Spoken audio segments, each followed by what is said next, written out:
Hello guys! Sa video ito ay sasagutin ko ang isang katanungan na malimit ko ding nababasa sa ating comment section.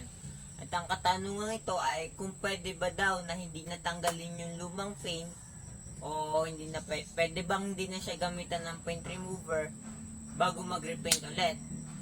At ang isa pa ay kung pwede bang lihahin na lang yung old paint bago mag-repaint. Ang kasagutan sa parehong tanong na ito ay oo.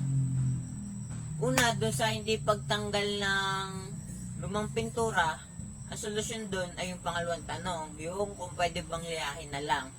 So, pwede siyang lihahin na lang. Kagaya ng ginawa namin sa frame na ito.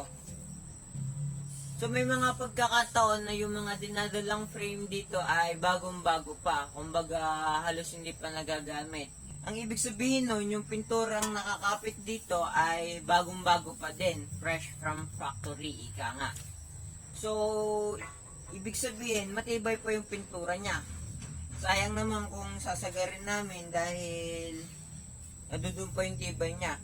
Kaya ang ginagawa namin ay nililihan na lang namin siya ng 180 grit. O yung ganito. Yan.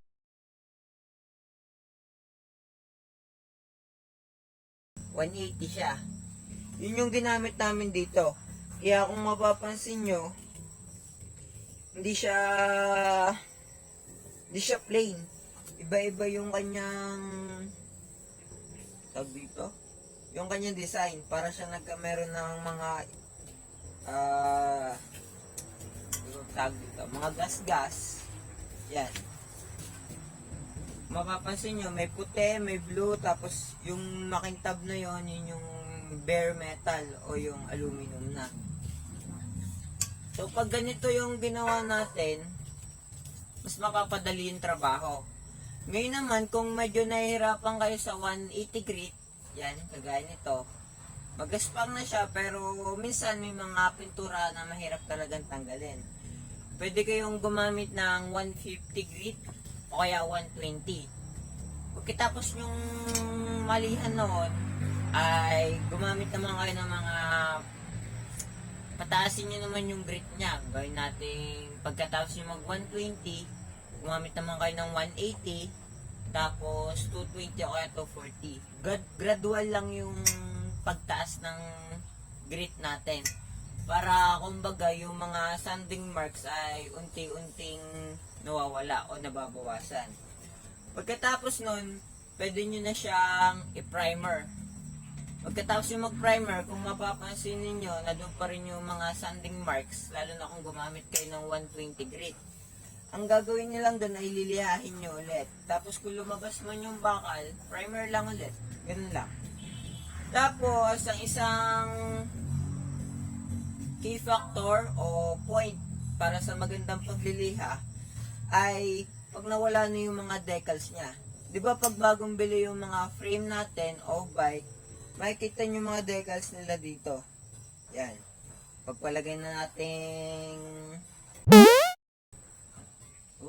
ito. Pagpalagay na natin gusto nyong i-repaint, bagong kulay. Ang parang pinakapalatandaan natin na maganda na yung pagkakaliha ay wala na yung mga pangalan niya. Wala na dito yung kanyang yung mga design, madami kasing design ng dahil pagka hindi natin natanggal yon at pagpatong tayo ng pintura, ng primer, ano lang siya, kumbaga parang bubukol, nakaalsa siya, kitang kita pa rin siya. Kaya yun ang ating tatandaan na dapat mawala yung mga decals. Dahil yun yung main point ng ating pagliliha para pumantay yung surface ng pagpipinturahan natin. So, kung may pa kayong katanungan na kaya kong sagutin at kaya kong i-demonstrate, i-comment nyo lang sa baba o sa ibang video natin. Hanggat kaya kong sagutin ay sinasagot ko, pero yung mga paulit-ulit na tanong ay pagpasensyaan nyo na, hindi ko na sinasagot dahil medyo nakakaumay rin. Lalo na kung taga saan ba ako, magkano yung repaint services namin. So, kung may mga ganun kayong parang medyo personal na tanong, may FB page kami, yung Nathan Custom Works. Doon kayo mag-message. So, hindi namin masasagot siya instantly o mabilis na mabilis. Masasagot naman namin kayo in certain time dahil binubuksan namin siya from time to time. Chine-check namin yung mga messages dahil na dun yung mga customer namin malimit nagme-message. So, hanggang doon na lang. Tandaan, pwedeng liyahin lang. Basta makuha nyo yung gantong makinis na surface, pwede na siya. So, hanggang dito na lang. Godspeed.